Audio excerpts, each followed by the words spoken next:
Hello guys, আসসালামু আলাইকুম। সবাইকে জানাই পবিত্র ঈদ উল আজহার শুভেচ্ছা। এবং ইতিমধ্যে আমাদের পশুগুলো কোরবানির জন্য প্রস্তুত, এবং আমরা ফিরে আসছি ঈদ উল আজহার নামাজ সম্পন্ন করে।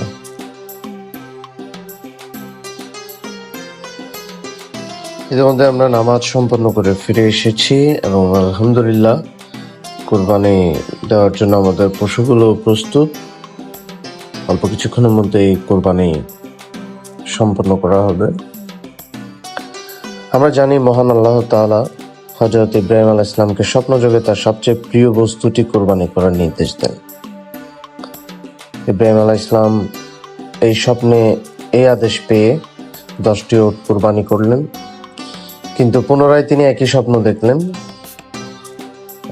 এরপরও তিনি একই স্বপ্ন দেখে ভাবলেন, আমার কাছে তো, অর্থাৎ ইব্রাহিম আলাইহিস সালামের কাছে এই মুহূর্তে তার প্রিয় পুত্র ইসমাইল আলাইহিস সালাম ছাড়া আর কোনো প্রিয় বস্তু নেই।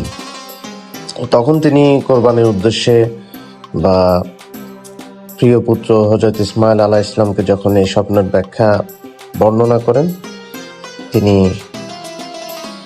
তার পিতা হযরত ইব্রাহিম আলাইহিস সালামকে বলেন, হে পিতা, আপনি আল্লাহর দেওয়া নির্দেশ পালন করুন এবং সেক্ষেত্রে আমাকে ধৈর্যশীল হিসেবে পাবেন।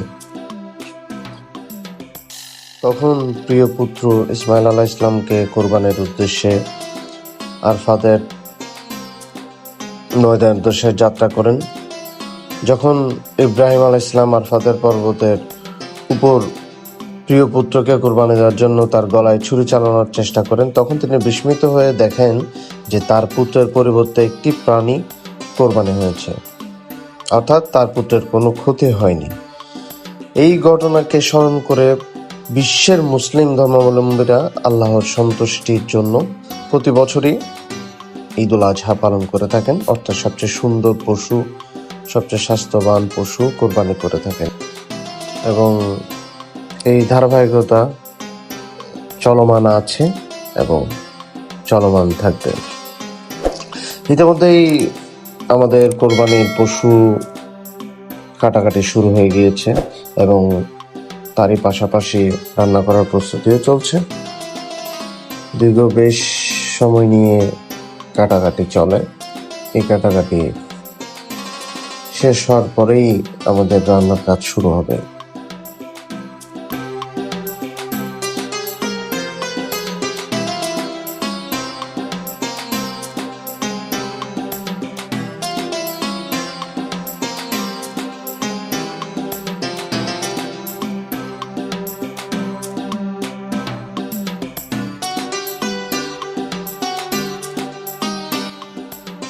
তো মাংস কাটাকাটি শেষ হওয়ার পূর্বেই আমাদের বাবুর্চি এসে তার রান্নার সমস্ত সামগ্রী নিয়ে প্রস্তুত হয়ে যান রান্না করার উদ্দেশ্যে, এবং পরবর্তীতে রান্নার কাজ শুরু হয়।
সম্মানিত দর্শক, ইতিমধ্যে আমাদের রান্নার কাজ সম্পন্ন হয়েছে।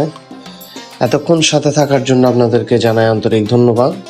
আবারও সকলকে জানাই পবিত্র ঈদুল আজহার শুভেচ্ছা। সবাই ভালো থাকবেন, সুস্থ থাকবেন এবং দেখা হবে অন্য কোনো ভিডিওতে। আল্লাহ হাফিজ।